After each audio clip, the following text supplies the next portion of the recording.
স্বামী আর স্ত্রী 7টি নিয়ম মেনে চললে কখনো ঝগড়া হবে না, এমনকি আমাদের মাঝে দূরত্ব হবে না।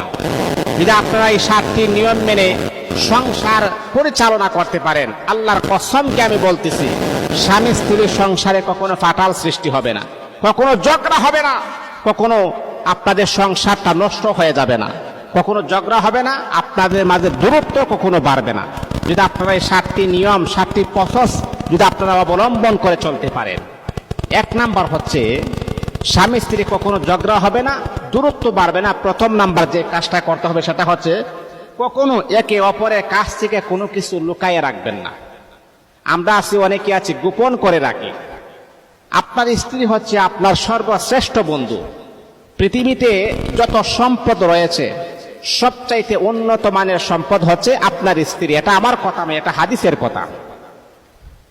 এই পৃথিবীতে আপনি যত সম্পদ দেখেন, হীরা মণি মুক্তা স্বর্ণ অলংকার যা কিছু আপনি দেখেন, সবচাইতে সেরা এবং দামি সম্পদ হচ্ছে আপনার স্ত্রী।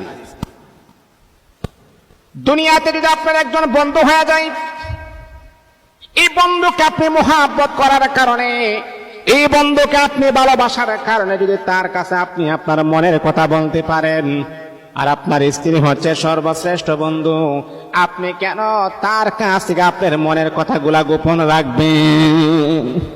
দুনিয়াতে একটা মানুষের সাথে আমার কয়েকদিনের সম্পর্ক, আমার বন্ধু মানুষের কাছে যদি আমি সব কথা ব্যক্ত করতে পারি, সব কথা খুলে বলতে পারি, তাহলে আপনার তো সর্বশ্রেষ্ঠ বেস্ট ফ্রেন্ড হচ্ছে আপনার স্ত্রী। তার কাছে কেন আপনি কথাগুলা গোপন রাখবেন?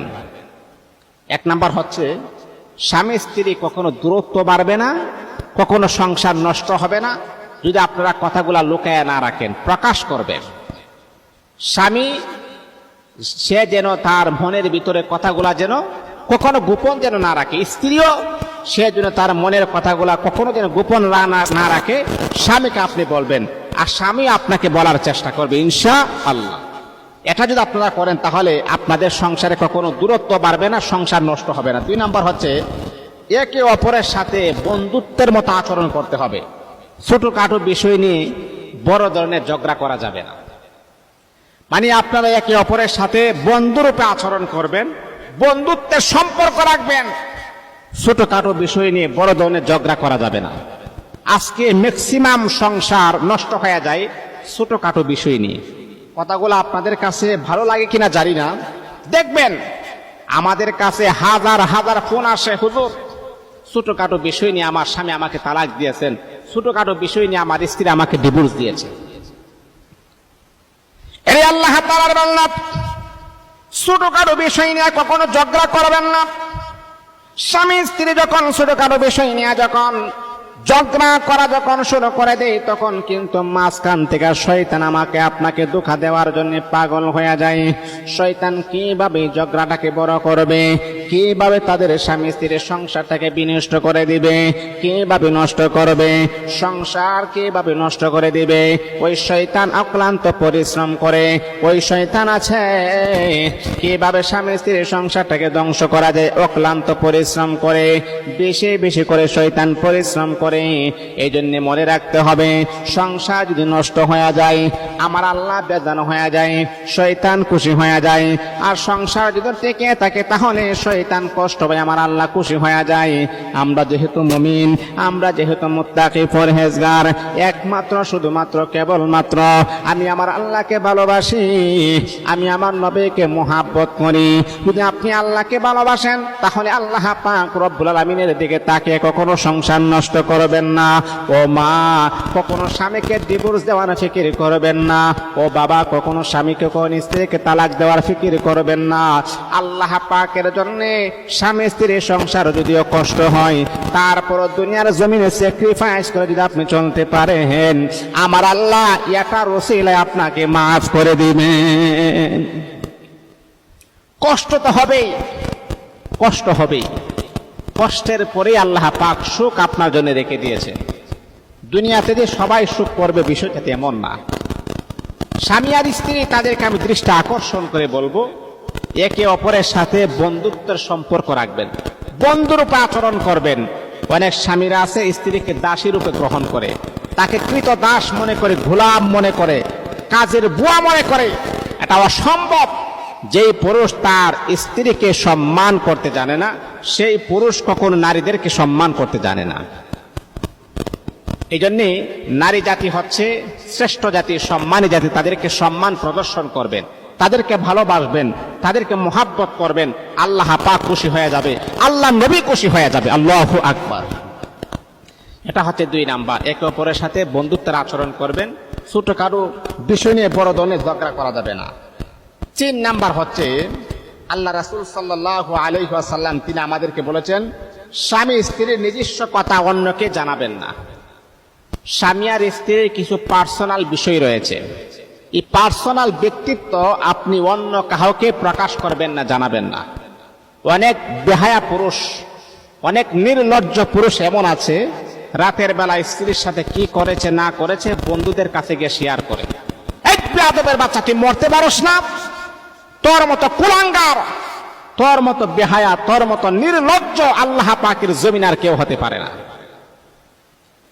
আমার রাসূল তাদেরকে ঘৃণা করলেন, তাদের উপরে আল্লাহর হাবিব অভিশাপ করলেন, যারা স্ত্রীর গোপন কথা, স্বামীর গোপন কথা অন্য কাহার কাছে গিয়ে ব্যক্ত করে, প্রকাশ করে, আল্লাহর হাবিব তাদের উপর লানত করলেন, অভিশাপ করলেন। ওই পুরুষ কখনো ভালো হতে পারে না, ওই নারী কখনো ভালো হতে পারে না। যেই নারী স্বামীর গোপন কথা অন্য নারীর কাছে প্রকাশ করে, ওই পুরুষ কখনো ভালো হতে পারে না। যেই পুরুষ স্ত্রীর গোপন কথা অন্য মানুষের কাছে গিয়ে প্রকাশ করে, কখনো ভালো হতে পারে না। অসম্ভব, অকল্পনীয়।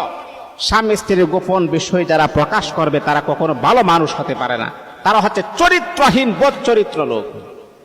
এই জন্য কখনো এমনটা করা যাবে না। মুহতারাম হাজিরিন, 4 নাম্বার হচ্ছে দুজনের মধ্যে কখনো তৃতীয় ব্যক্তিকে কখনো টানবেন না। স্বামী স্ত্রী ঝগড়া হয়েছে, স্বামী আর স্ত্রী ঝগড়া হয়েছে, যতটুকু পারেন দুজনে মীমাংসা করার চেষ্টা করবেন, অপর কাউকে মাঝ দিয়ে আনার চেষ্টা করবেন না। অপর ব্যক্তি যদি আপনার সংসারের ভিতরে চলে আসে, এই সংসার কখনো শান্তির সংসার হতে পারে না। অপর ব্যক্তিকে টানবেন না। স্বামী আর স্ত্রী ঝগড়া হয়েছে, এটা মিটমাট করার জন্য স্বামী আর স্ত্রী যথেষ্ট। কিন্তু আমাদের সমস্যা কি জানেন? সমস্যা হচ্ছে আমরা একজন আরেকজনকে মানতে পারি না, একজন আরেকজনকে বোঝার চেষ্টা করি না। মানার মাদ্দা আমাদের ভিতরে কম থাকার কারণে আজকে আমাদের এমন পেরেশানি, এমন হয়রানি আমাদের ভিতরে চলে আসছে। এই জন্য স্বামী স্ত্রী ঝগড়া হয়েছে, দুজন শেষ করার চেষ্টা করবেন, অপর কোনো ব্যক্তিকে টানার চেষ্টা করবেন না। মুহতারাম হাজিরিন, 4 নাম্বার হচ্ছে নিজের দোষটা স্বীকার না করে অন্য অপরের উপরে চাপিয়ে দিবেন না।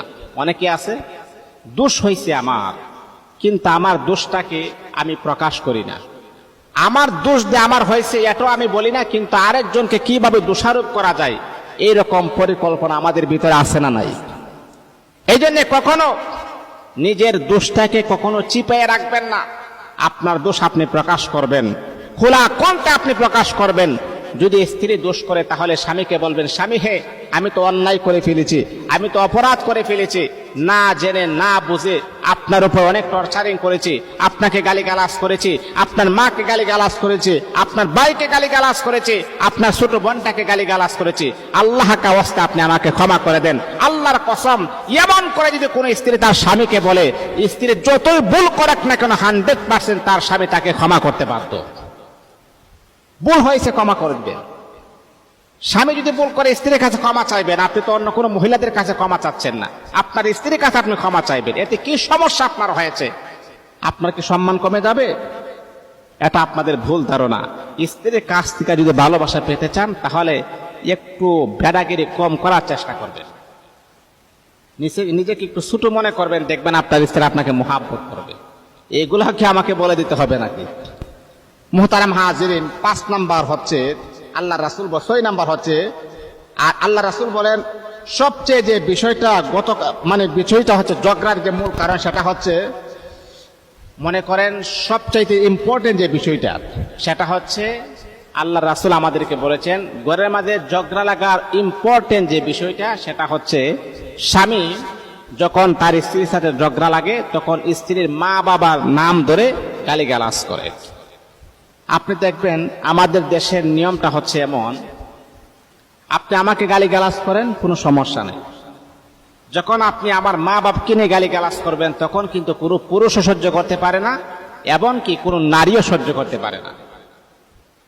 মানে বাংলাদেশের অবস্থাটা হচ্ছে এমন, যদি কাহারও মা বাবার নামে গালিগালাজ করেন তাহলে কোনো পুরুষও সহ্য করতে পারে না, এমনকি কোনো নারীও সহ্য করতে পারে না।